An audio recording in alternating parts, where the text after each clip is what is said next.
journey begins on Saturday morning, 11 o'clock. I parked the car near Arèche and got my backpack ready for a 2 days adventure.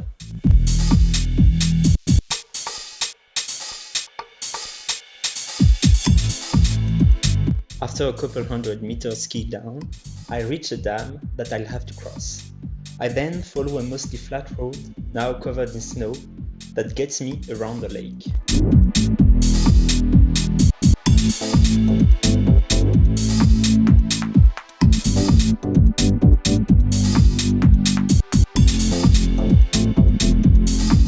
I'm now in unknown territory. Everything looks a lot more beautiful and complex than what I've imagined from what's on the map. Plan A was to sleep in a hut, here at the bottom of these mountains. But the sun is still high in the sky.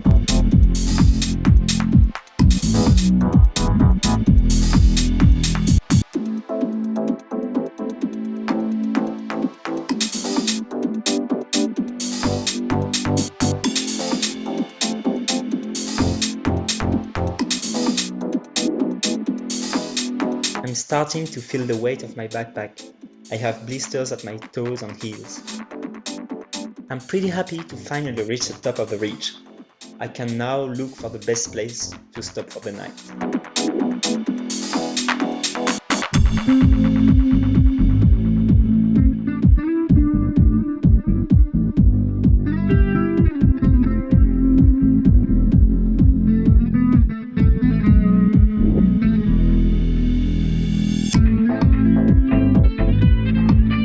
After a warm soup and couscous special homemade mix, eaten with freezing hands, I slide into my sleeping bag.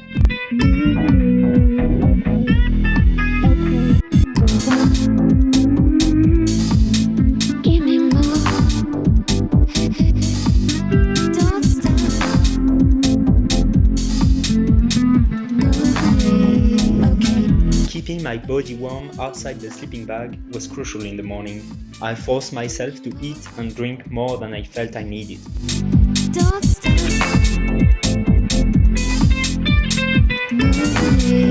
Okay.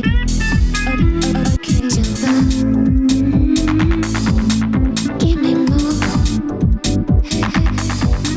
Don't stop. Adjusting the camera settings was a bare hands operation, and I couldn't take as many pictures as I wanted. I had to move on. Give me more. Don't stop.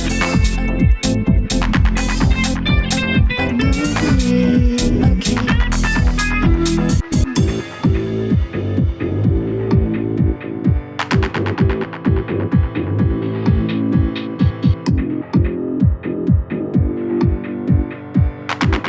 I launched from the sunny area and flew straight here into the shade.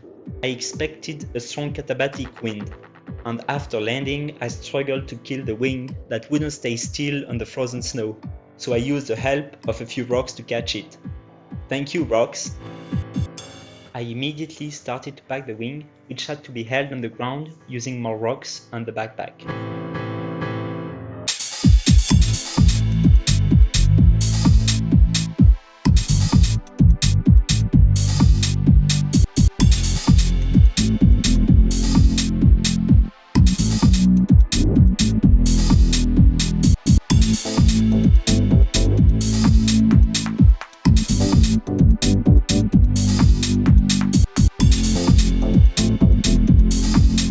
I made my way up to the colder pier on a thick layer of fresh snow. I was moving slowly but steadily.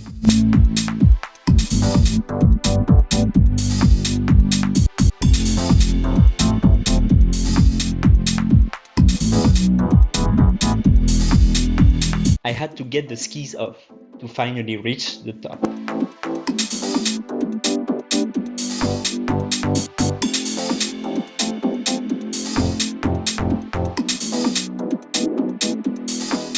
I'm filming with my shitty phone camera and recharging the photo camera for future shots.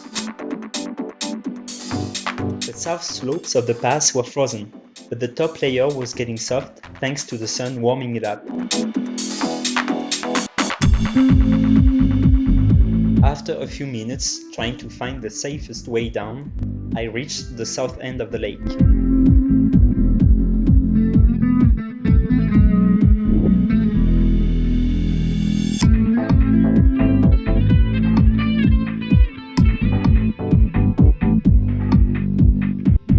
I haven't been able to melt my water reserve that had frozen during the night. I was thirsty and relieved when I found running water in that stream. It was time to walk up again.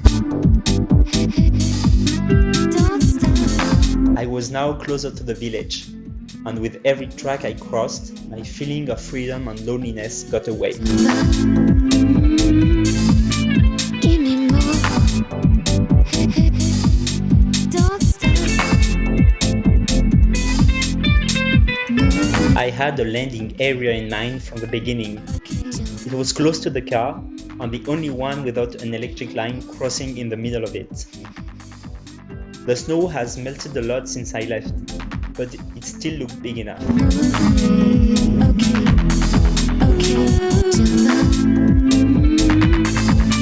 It was the best feeling ever. I could sit down and realize how many places and feelings I've been through since I left, the day before.